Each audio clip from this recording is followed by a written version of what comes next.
Thanks for joining me, everybody. This is a very exciting conversation with an entrepreneur who is based here in the Chicago area. So we actually are close by. Although, Corey, we have not gotten to meet in person because we kind of first met during the pandemic, right? So we've only done these virtually, which is a shame.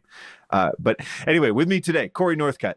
Introduce yourself, Corey. Would love to hear a little bit about what you're doing these days. And then I've got a whole bunch of questions for you to dive into today. Thanks for being here. Sure. Thanks, Karl. Wow. Where to start? I've been building internet companies for a long time, right? Built a hosting company, started back when I was in college, sold that, started an agency, a dedicated agency doing enterprise SEO in the 2010s, and I sold that. And recently I joined an agency here in Chicago called Orbit Media Studios. It's been around for quite a while as a partner, and that's going pretty well. So I guess we got lots to talk about.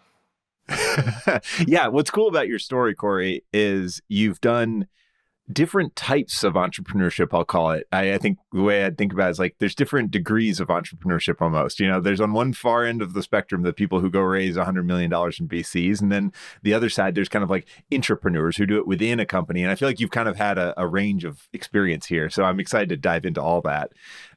So you are the Chief Optimization Officer, which is an interesting title. So let's talk about that. Orbit Media Studios, maybe give me the rundown of what you guys typically do at Orbit, and then let's dive into your role and how you ended up getting that title. Orbit Media has been a creative studio for quite a while, designing and developing websites. First, they had built their own content management system called Mighty Site. Today, it's all WordPress. And, we'll usually work with larger brands. There's some exceptions to that. A lot of Chicago staples, like Vienna Beef, Lou Malnati's, Lincoln Park Zoo are all kind of long-term, I think, Orbit clients. Meanwhile, I've got a partner, Andy Crestodina, who's been a marketing speaker and author for a long time. So people often recognize his name, but he's talked a little bit more about the world that I was familiar with, which was SEO, CRO, the growth marketing arm of things, which didn't exist at Orbit. So when I joined, the idea was to build that within the organization. And my second company was completely dedicated to that and had partnered with Orbit externally. So it was a pretty graceful transition. It kind of sort of felt like this was already happening by the time that I had joined, that I had been keeping up with, who are now my business partners as, external partners, and, a lot of mentorship, a lot of, sharing information back and forth, even as a partner. I feel like we had a relationship that was much more like I think any good partnership really should be, not just like a referral row in a spreadsheet, right? Of who you might talk to once every 5 years and forget about. It would be much more, hey, we're using this tool. What do you do with this vendor? How are you dealing with this situation? And I feel like that's really the way to build relationships in this industry anyway. But it made that transition just so much more graceful. Yeah, that's really interesting. How do you, as an entrepreneur, get comfortable going and joining someone else's company, right? It almost, and I mean, there's there are need-based reasons to go be an employee, but I don't get the sense that you were just 100% like, oh, I got to go get a job tomorrow or else I'm flat broke on the street. I think you could have, you would have gotten something maybe a little different if you did that. But you got a job, it sounds like, where you were kind of coming in as almost like this acqui-hire to go start a new line of business, which is really unique. Tell me a little more about that. How did you feel about that? How was that? How do you build trust with these people over time to get comfortable doing that? I'm really grateful of just the way that it was presented to me. It was kind of left up to me in most respects of how do we structure this to the point that it's almost like a company within a company, right? I have the support system of sales, HR, and everything external to how we're doing SEO and CRO. But from that point on, it was kind of up to me to structure it. And that, I don't know, it structured very similar. It's kind of a second draft in many ways of my first agency, where I learned some lessons, some things I just looked around Orbit wow, that actually does work better here. We should do it that way. Right. And I've had an opportunity to pick and choose what I brought with me and what I didn't. Yeah, I feel like that. I kind of joke about that's like half the reason I started this podcast is to learn from other agency owners because, in all seriousness, like I know the way I did it, but I didn't work at an agency before I started this thing, so I don't really know that that's the best way, the right way, the optimal way, whatever. And I feel like that's something that's really fun to get to knowing other people who have similar businesses and working inside one. I imagine you get similar. It's like you're getting to dive in and really get to know what's behind the scenes. Not just like a surface level like overview you'd read or listen to on a podcast. You're really under the hood. So that's got to be pretty cool to kind of see the goods and bads about what they do versus how you've done it, right? Mm-hmm. Yeah, it really is. I've learned a lot. So how big of an agency is Orbit right now? Again, you've got this little piece that you're running and there's kind of more to it. Like just give us some rough sense of size. And then, some of the, you mentioned it's a creative agency. So maybe a couple more of the capacities that you all offer. About 60 people right now. I think approaching like a $10 million agency, about, what you would expect there. And optimization, which is the unit that I'm responsible for, is I think about 30% of what we're doing. That maybe 15 people dedicated directly to that. I think 8 of them followed me from Northcutt. So let's talk about the optimization side then. You've been talking a lot on LinkedIn about AI, and so I assume that is sort of bleeding over into what you're doing. There's some AI components to it. Like, give me a rundown of what you guys a typical engagement maybe looks like with clients, and where you step in, and then let's go deep into AI after that. So AI it's inescapable right now, isn't it? It's you can't do anything without it being right in your face. I can't tell you the number of conversations I have with other agency owners, and they all end with, "So, what are you doing in AI right now? Or what are you guys looking at? Like, what's working, what's not?" Like, it's almost every conversation. So, I just, let's just throw it out there. Yeah. So, we do use it in a lot of capacities to take sort of our messaging externally. Andy's out speaking. He usually says, I don't really like it for efficiencies. I like it for finding deficiencies. So looking at content from the perspective of what did I miss here? How do I take something that's really good and make it great?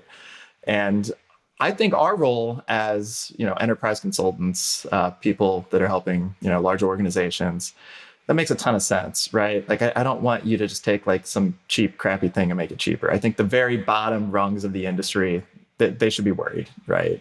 There's a lot of writers on Fiverr and other places that, this is a little bit more thoughtful and, it may not be great from a content perspective, but it's good enough. In our world, I don't really see that. So it's feeding it, many layers of prompting if you are going to use it with buyer personas coming back with, okay, what did I miss? Let me feed you some data now. Where did this misstep? And when we work with clients, the way that this tends to work is in the form of exercises from the creative angle. And from the technical angle, I find that I'm generating a lot of code that I wouldn't even have bothered before. I barely know Python. It knows Python. It's great. And it's almost perfect every time on the first shot. Right. I say, hey, yeah. I don't even need to be a developer. I just need to be a good developer's boss, right? It's like, and if you can, I feel like just drill down to the layer that like, no, okay, this one function's not working, so just fix this one function. Then you're good with it. So we've been doing a lot of batch data analysis with log files. That's been huge lately. We're looking more and more to feed it just very big data. So we'll often, with a client, try to begin from the highest of levels of what are we building over the next 5 or 10 years? And if we look at who's beating you in search, they might have 5,000 or 10,000 pages realistically to their site. So how many of those are useful? And what are we going to construct? And, how are you positioned in such a way to actually compete with that? Because, if you completely lack the links or the authority to outrank some of these terms, we won't bother. We won't bother right away. It can wildly accelerate that process of generating, okay, you know what? You need a geographic fishing net on your site to cover these cities, but not counties in your case. And, we'll get very much more scientific than we would have in the past about these things. Yeah, I love that. I think what I've noticed about the large language models and the state of AI where it is today is it's really good at ingesting a large amount of data that a human could theoretically ingest, but it would take hours or days or weeks or whatever, and then giving you pretty straightforward high level observations on it. Yes, it's not going to get the nuance maybe, or maybe it does need to be sort of like guided by a human, as you're kind of pointing out here. but it's really good at just reading 1,000 pages on websites and then plucking out some important observations from that, which would take me forever personally, right? Like I'd be, spending all week on that kind of project. So I love that kind of use case. That's something kind of similar that we found with at draft.dev, where we're writing this very technical content that's for marketing purposes, but needs to be technically correct, is we can take the finished article we've written and then run it through an AI tool and say, check it versus the client's documentation and make sure we didn't miss any nuanced use case for their product or ways that we're supposed to implement their API or whatever, right? And so like it can catch things that a human would have missed on page 35 of their documentation somewhere deeply buried, right? But it can catch that stuff that I wouldn't have gotten unless I was a user who had been on that product for 10 years or something. So really good at some little fact checking and things like that would be very tedious for a human to do, right? Yeah. Let's talk a bit about approaching AI as a non-technical person. So I'm getting the impression you're saying you're not technical, but you've also written on LinkedIn about using Python scripts. So like you're semi-technical. Like how do you pick this? How have you picked this stuff up? And how much of that, how deep do I need to go down that rabbit hole to be dangerous with AI versus should I just hire somebody like a developer to be running those kinds of things? Like, how do you think about that? I may have mischaracterized a bit. I am a developer. So I'm simply not a Python developer. And I think so much of the fear went away from me to where I do think you could jump into this without being really technical at all. And I've seen it. I've seen people come at it, people on our team that don't have IT degrees, but they are SEO strategists. And it kind of straddles that line of technical and creative. I think it's way more empowering. For me, I don't have to bother to learn the syntax or another language. I chose Python to write like my latest array of things just because that's what people were doing. It's like, it's fine. I could do this 10 years ago. I never would have dreamed of just approaching some language that I'm not familiar with. That'll take me years to get like at the same speed of that. And now it's like, I don't care. Write it in Rust. Write it in Ruby. I don't care. Just give me something that solves this problem. It's very, very accessible. And even interfacing with the APIs. So we'll pull this into like our Slack in all sorts of ways. Like we've got one of my favorite like Zapiers that just pulls like a feed. So we have like some feed channels that are just mute these, but use them to keep up, which is amazing. And I tied it in with a little wrapper for the ChatGPT API. You only pass one variable to it, which is prompt. The simplest API ever created, right? Just so long as you know to give it one piece of information, you'll get back exactly what you want. And, we'll automate those prompts and those automations, which will be just, summarize this article in 3 bullets. And right there in our Slack, like, okay, I'm not going to read that one. I got the gist. So fast. And I really can't imagine anyone needing any technical knowledge to work with that automation at all. And we've seen it. What do you guys say to I'm sure you get this question a lot because I do too as an agency owner. Well, as an agency, isn't AI coming for your clients? Like, are they going to replace Corey with the Corey bot that someday? Do you guys want to build that, or do you think that like it's always going to be a human in the loop type situation? I read a lot of dystopian fiction, right? So always might be too far reaching, but near future, I couldn't imagine a safer role, right? Of being in creative and managerial type capacities. And this has been talked about for a long time, even before all the AI hype. I think like the book, The World is Flat, spoke about this as those being the last jobs that probably go away. I'm looking at it like, okay, McKinsey is not laying off all of their, consultants in favor of, a $5 copywriting app. It's just, right. It's not. Right. I think the bottom rungs of the industry get eaten first, no doubt. And that is happening, and it's happened with every technology as well. You look back, it's just this got a little bit better, a little faster. The easiest things to do, they got just a little easier. So that is definitely happening, but I don't see a threat from the agency capacity. Almost as much as even like offline business. It's going to be a while, I think, before it completely replicates. Yeah, I do think it probably, like you said, any technology will shift the demand in the workforce. Like you can make equations to a lot of different situation. So, for example, before QuickBooks and the ease of bookkeeping, there was a bunch of people with pens and paper, and like even before spreadsheets, there was a bunch of people with pens and papers or typewriters typing out this stuff at big companies. I mean, you had whole secretarial pools at big companies, right? Just keeping books and like keeping records and doing payables and all this stuff. And now it's like Bill.com and QuickBooks basically do all that. And there's like one person that spends a couple hours a week, right, running it for our company. It's not like 10 jobs anymore. That said, and I think with AI, it's kind of a similar thing where you've got the lowest rungs, like you're saying, are kind of, well, that's stuff we can get AI to do. One thing I always ask people about this, though, is what should junior people do coming into the workforce right now to stay relevant? And this isn't really our audience here, but this is just philosophically, I wonder this kind of thing. Because like we struggle to hire junior people, A, because we're all remote, B, because a lot of that stuff can be done by AI and like, pairing up our more senior people with a chatbot or whatever. How do you think about that? I wanted the same thing. So, at Orbit, we don't do that much, in the way of junior hires anyway. Like we tend to be where people end up later in their careers. But you think like the small local agencies, yeah, that's been their bread and butter for ages, right? And I don't know. I think that the most obvious work, sort of taking that programming example of that used to be a junior programmer, writing that one function that's like, yeah, just give me one thing that does this one thing. And then someone with more of a systems architecture background will put all the pieces together.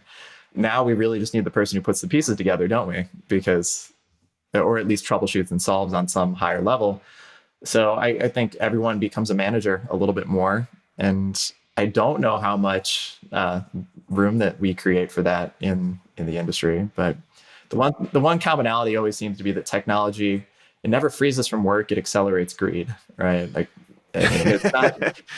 Oh Lord, that's a big topic, but I love it.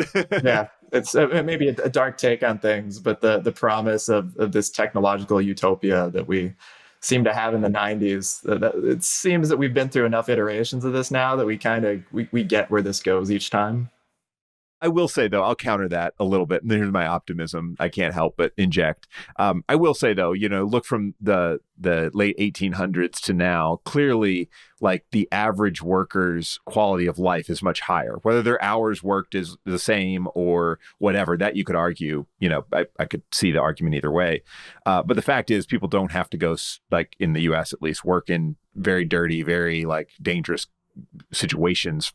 Most people, the average worker, does not do that. Now, again, there's all sorts of exceptions. I know I'm making blanket statements, but somebody said this the other day on a podcast I was listening to. It's like, I wouldn't want to go back and be the richest person in France 300 years ago versus be where I'm at today as very average in, the developed Western world, like with a desk job. Like your life is so much easier now than even the most wealthy people 300 years ago. They suffered from diseases we don't have. They had to like really work for their food. Like we have it easy in a lot of ways. But I agree with your point though. And I mean, we see this, again, you're right. The top 1% is not losing wealth because technology is, make it easier for the rest of us. So yeah, there's something to that. I don't know with the junior people, like what that is. I think my only advice to people on the more junior end of the career is like, learn to use the newest tech. I mean, be relevant. So whether that means learning enough programming to be dangerous or learning to use all the prompting tools and AI tools you can, because there's the nice thing about being young is you're willing to spend more time early in your career, like just banging your head against the wall, learning hard stuff versus somebody who's in their 50s and 60s. I find they tend to be a little more averse to that because they've kind of come so far. They don't really want to do that. So there's probably something there. Let's talk about starting companies. So you've done it a couple times. You grew up in probably a similar age to me in the boom of hosting companies. I remember this when I was in junior high through high school and college as I was learning to build websites for the first time. There were dozens of hosting companies that were like just kind of hundreds and hundreds of hosting companies, right? There were small local or small regional ones and stuff like that. Tell me about the landscape of that and then how you got into starting a hosting business. So that's sort of like most good things in my life. I fell into ass backwards. That's just a series of events. I started in college. I just had a friend of mine who had been tinkering with this for a long time. Both of us had just been messing around with the internet for ages, and it just seemed like a natural thing to try. And I don't know, like the more we tinkered with it, it started to take off. And we kept finding, just sitting on forums and just gaps and just underserved markets that needed to find a solution that was very feasible to give them. Like someone wanted a high bandwidth server. Okay, I could just go buy it over here and install something on it and rent it to them. That's not that hard. But no one's doing it because it was still kind of the gold rush. And we did that, just kind of finding all the different niches and opportunities that we could for a number of years. And it kind of taught me, I didn't realize what I was doing at the time. I've read a lot of books that talk about this now, about like finding your beachhead market, going to find the market where it's demanding something. And I guess people might call this growth hacking now. But yeah, to sit on forums for people who needed something. One was like, there was a piece of software called PHP Fox. We became the official host of that. And it was a clone of, actually, it was a clone of MySpace. And then they realized, it's going to date myself here, that they realized that wasn't the way to go. And they made it a clone of Facebook. It was a perfect clone of Facebook. And it's, it's a content management system like WordPress now. But that was their specialty. And it was kind of hard to host, right? It allowed you to upload video was the hard thing. So it had all these video libraries that you needed to install. Like, okay, like you can't get that from, Bluehost or any of the EIG cheap stuff that people are doing. But I can do it with, 10 commands on the server, and now they can do it. So we became the official host, and it's just kind of like spending enough time on the forum to get our foot in the door. And, then like the owners of it were like, yeah, like we do really need help with this. Like our official hosting is not working very well. I'm like, okay, we'll be the official host. That was one example of like 10 different things I think we did. Along the way, we actually merged with one of our clients, which was maybe the biggest thing we did, where they were doing something called Ventrilo. Many people are probably not going to know what this is at this point, but it's going to be wild. Now we have Zoom, we have any number of video chat tools. People actually used to pay and rent servers to do that back then. And it was mostly for gaming, although you did have corporate teams that did it too. So Ventrilo, TeamSpeak, I think there was an open source tool called Mumble, and that was their specialty. They were one of the very short list of companies that actually got a license for this Ventrilo software. And as their provider, they realized, well, we want to have really low latency. We want to locate this in different places. My company was called Ubiquity, which means everywhere. But we were only in Chicago at the time. And, we're looking at this like, well, we could probably help you everywhere. Why not? So we ended up doing that. We ended up putting servers in 6 different cities in the US. And a number of companies ended up doing this shortly after us. One was a company called SoftLayer, ended up selling for $2 billion. We did not. It turned out there was something to that strategy of us kind of dispersing. And it motivated us, and it both helped fund it, because every one of my companies was completely bootstrapped. We didn't have the money and that's a high capital industry potentially. So it helped fund that expansion, and it gave us our first client in each market that justified that. Interesting. That's really cool. Were you guys actually like opening up or renting space in a data center, or opening up like an office that you used as a data center? How'd you do that? Yeah, so we rented space everywhere in what was called like a private cage. Most companies, actually, if they say data center, that is what they're talking about. Almost nobody builds a building. So that phrase means a lot of different things, but that was always our thing. And once we got a little bit bigger, I would regularly fly out to like the 6 points of the US, like Seattle, Dallas, Los Angeles. And I would stay there for 2 weeks. I would hire somebody, I would train them, and then I would fly back to Chicago. And that became a routine. And it's funny, I was just talking about this with somebody recently. Like, I can't imagine doing that to somebody now. Like the quality of life, like we were just almost entirely just young, pretty much all dudes. Like I think the oldest one among us was like 22. And for a lot of us, sure, like we would send someone there, they would be sleeping in their car outside the data center, waiting for something to like go down. There's no office. Yeah. But I don't know, it worked for the time and what the situation was. Yeah. I love those scrappy kind of stories, because that's like, there's something I think about a lot as an entrepreneur. It's like, early on in your entrepreneurial career, let's say if you start a business in college or something, the advantage you have is that you will kind of just do anything and you don't even think it's weird. Like things like that. Like I lived in my car. I lived in my car for 6 months between college and like moving to Chicago. And I was just freelancing and like, kind of working for McDonald's and then camping and like, yeah, I didn't have any reason not to. So I did it, and like, it wasn't like I had a family to take care of. And like, it's not like I was living in abject poverty. I just chose to because I didn't need all the stuff.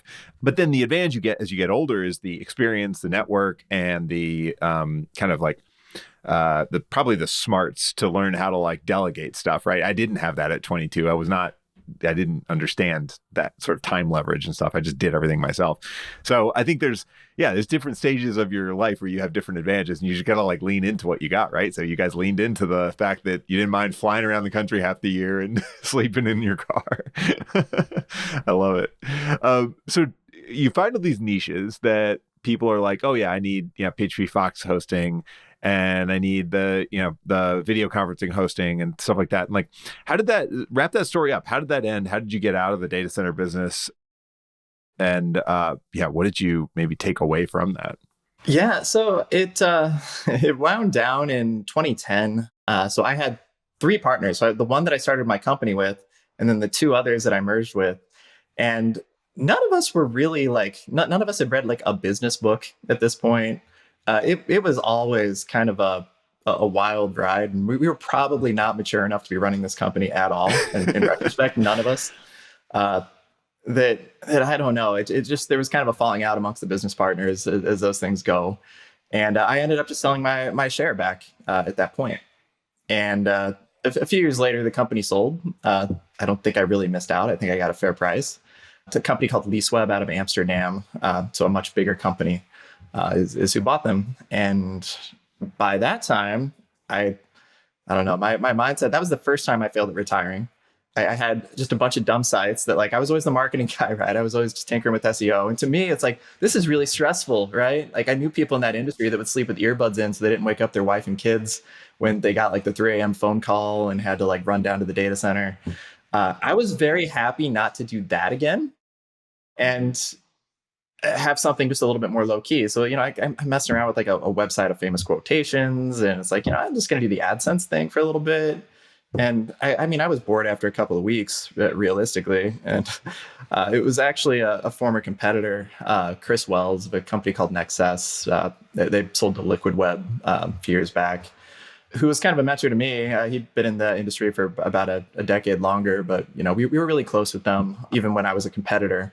We used software they wrote called Interworks for managing our servers, and he said, "Yeah, we saw you outrank us for a number of years in Google. We would love to have your help." And he talked me into being a consultant, and I liked these people.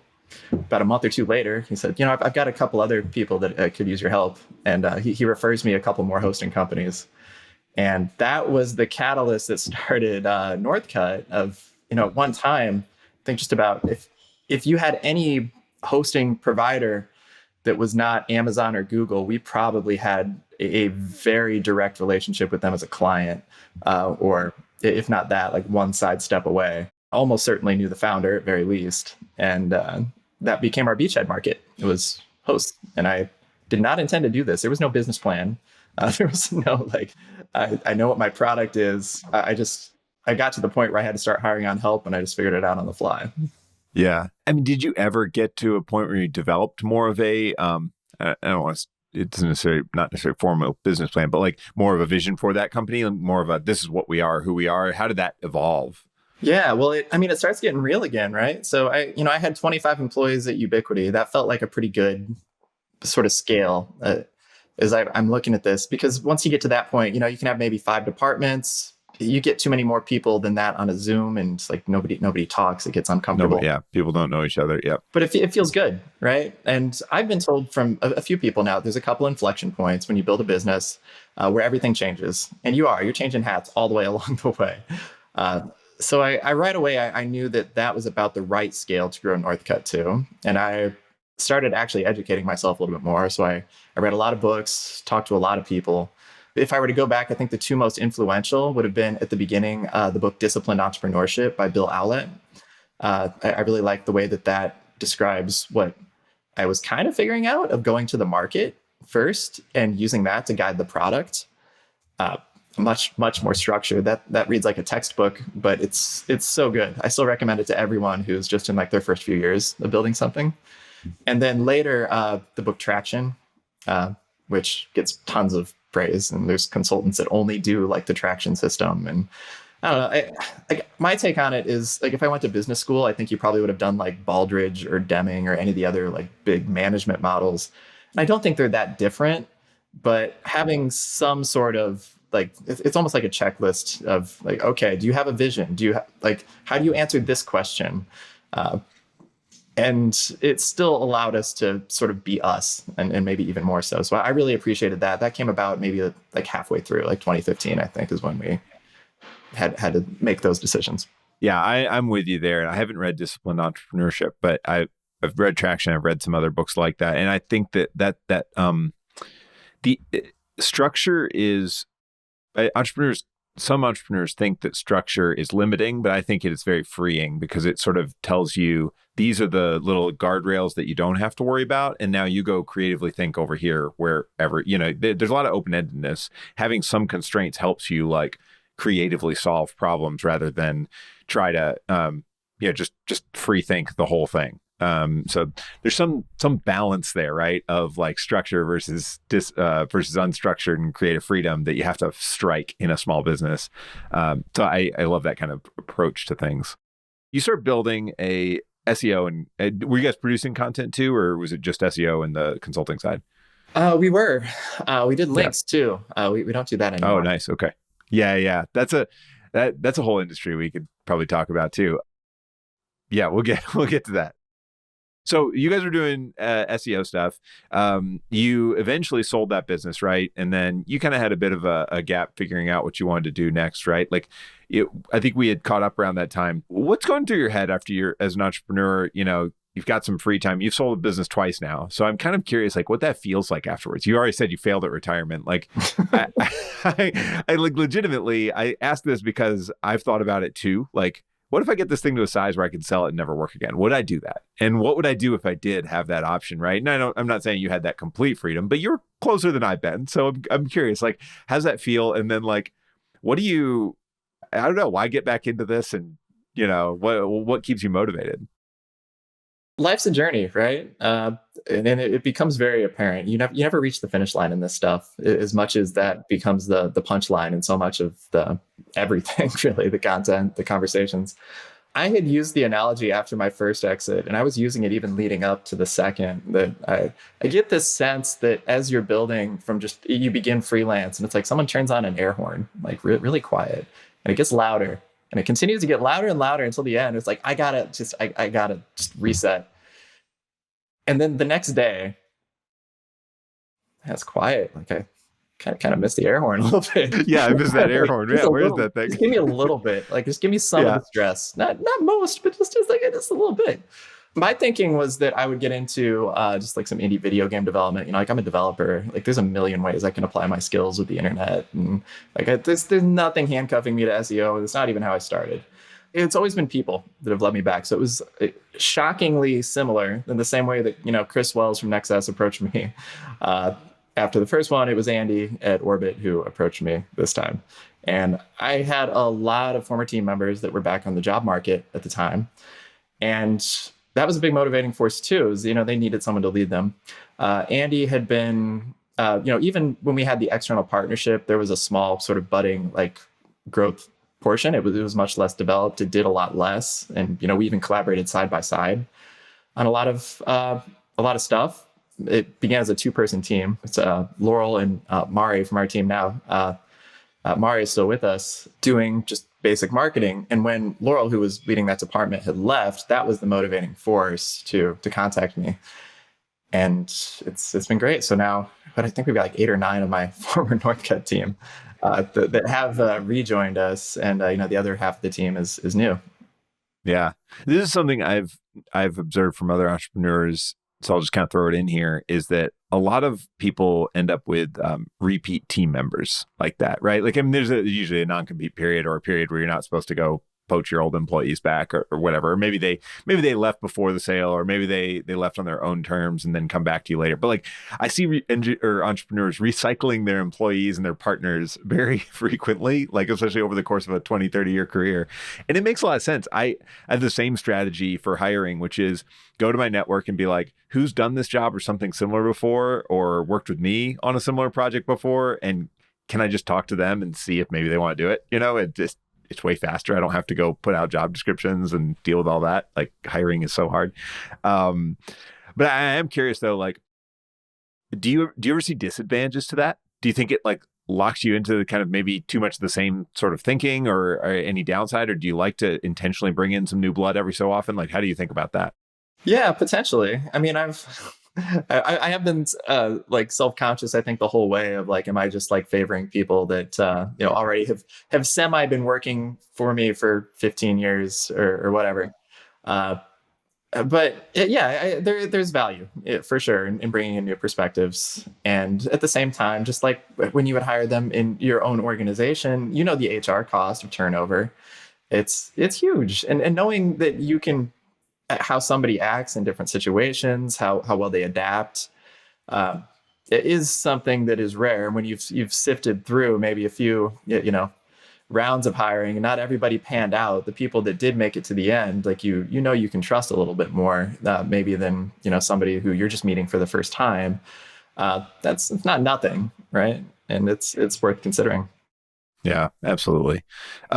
You've, similar to me, I was a software engineer before starting an agency. So we've both got some technical chops in our backgrounds, at least. I feel like I'm even less in touch with code than you based on your LinkedIn post, but I'm sure it comes and goes, right? Just call ChatGPT, just ask. Yeah. Yeah. I'm probably at the same level then. I could probably get ChatGPT to write a script. I could probably review that and see what it made sense. But either way, like, we've been technical, we've run companies. One thing I'm curious about is what you see entrepreneurs who are engineers missing, or what are engineers who think they want to start their own business, or developers and technical people missing when they think about like going out there to the market to actually start a company? Yeah, well, I think the answer that I've observed to that has been sort of the same for anyone who wears any hat. It's just, to a hammer, everything looks like a nail, right? But you're going to need to have the whole broad coverage of roles in an organization. And you see this even at scale. Like, there's always sacrifices made. Like, some people do succeed in spite of themselves, where you might see like an organization of all engineers, you're like, God, their marketing is terrible. Their website looks like it's from like 1992. Yet they're still somehow making millions or maybe even billions. So there's a lot of ways to win, the potentially infinite, right?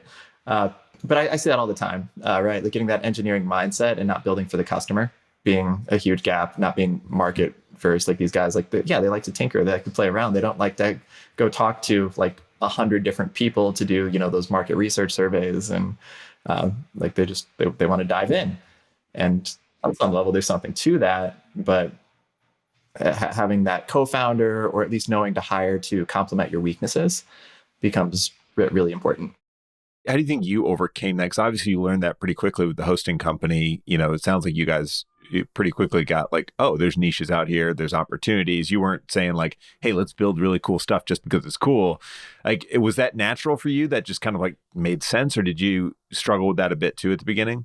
Like I said, good situations being found completely ass backwards, right? Like, we had the right mix of people, I think, out the gate, where we had just like my co-founder just absolutely loved Linux. Like, he always tried to get like, oh yeah, just install this on your computer. And it's like, I don't want to do that. Like, so even though I had an IT background as well, I was always writing like, my professors like, yeah, you should get into writing like journal articles, position papers, and pushing me that way instead of like actually writing code. So that was always my strength, even in spite of having a similar origin. And I think it rounded out pretty nicely that I filled that marketing role. But then when I went into marketing, all of a sudden I'm the most technical person in the room.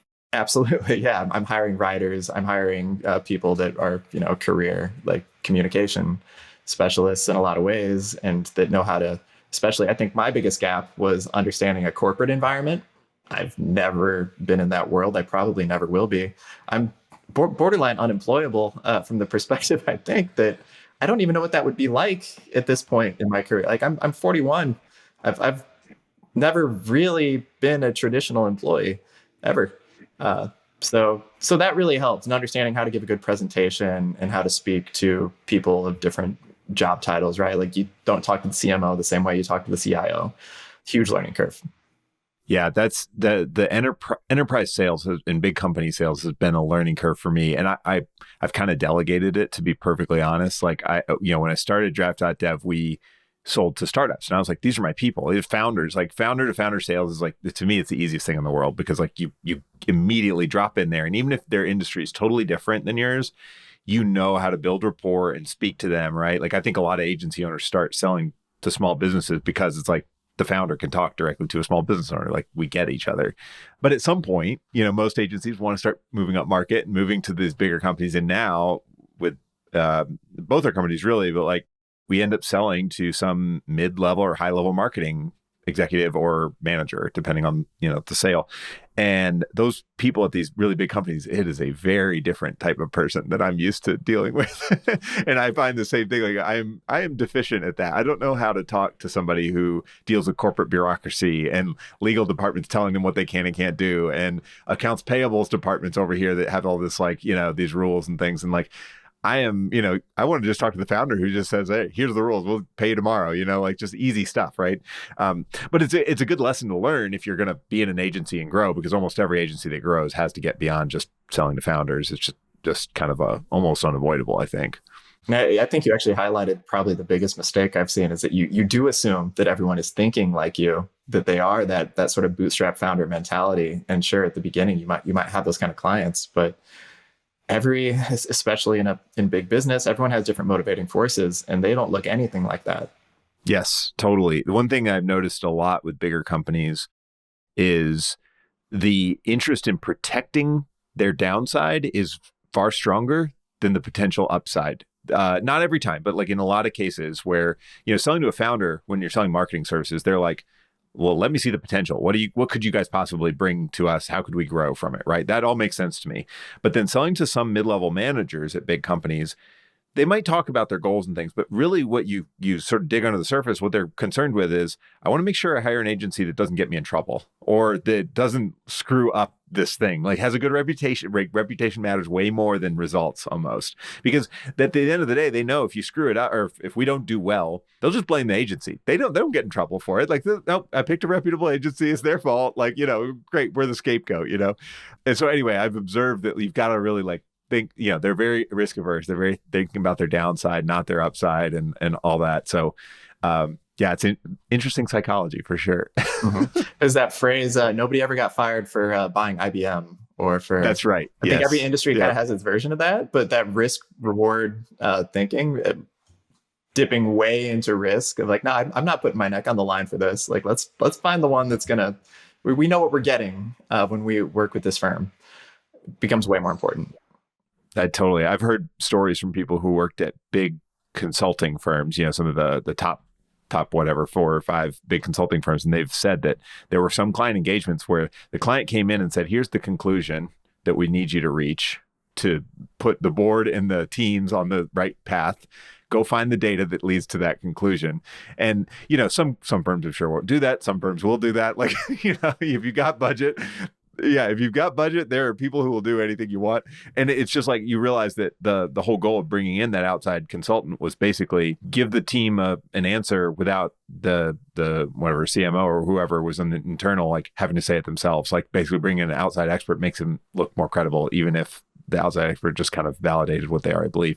So super interesting. Again, psychology is a whole thing to learn. And I feel like you're right, as a technical person, that was a big struggle. I did not get that until I hired a salesperson who was more experienced in agency sales than me. And he was like, yeah, you got to think about the whole landscape they're dealing with. And that's eye-opening. What are you learning these days? And it could be business stuff. It could be non-business stuff. I'm always curious you seem like a person who has a diversity of interests. Like, what kind of things are you into? What am I into, or what am I learning? I guess learning, but like it could be into, yeah, I don't know. It has been a lot more automation. It's been a lot more AI. I think a lot of topics we talked about. I'm looking for new ways to string these things together.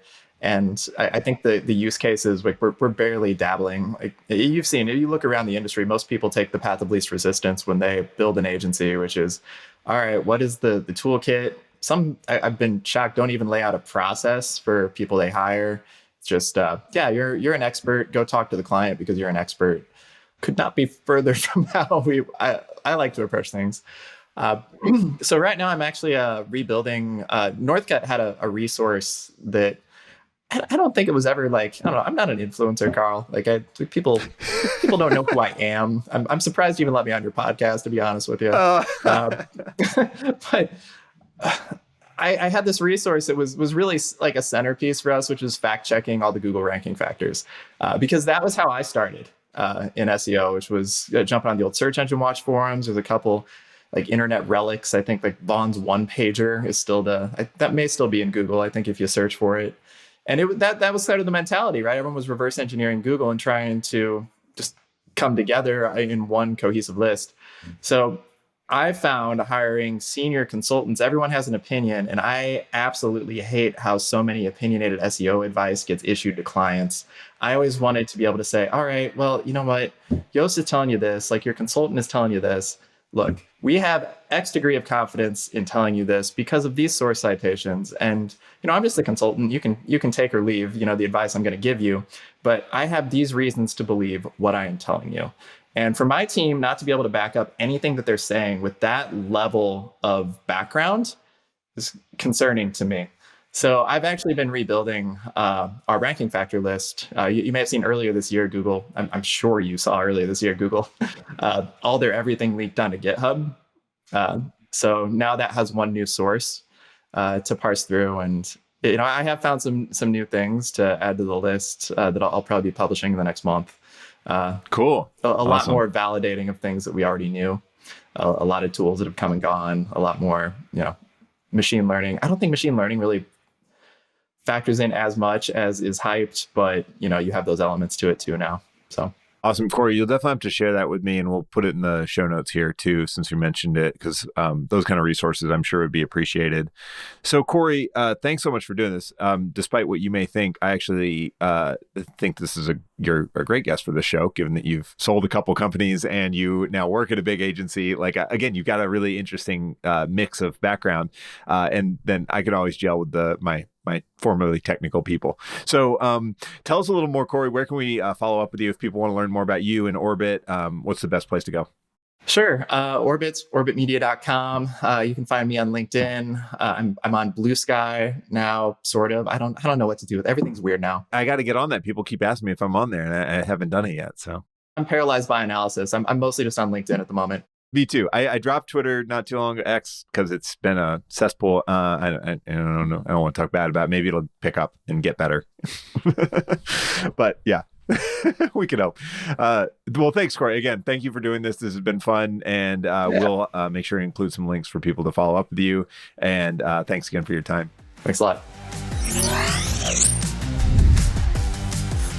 Thank you for watching this episode of Retain Trust. If you like this one, give it a thumbs up and subscribe on YouTube. It takes 2 seconds and it helps others find out about the show. And if you have questions or suggestions for a future episode, leave a comment. See you next time.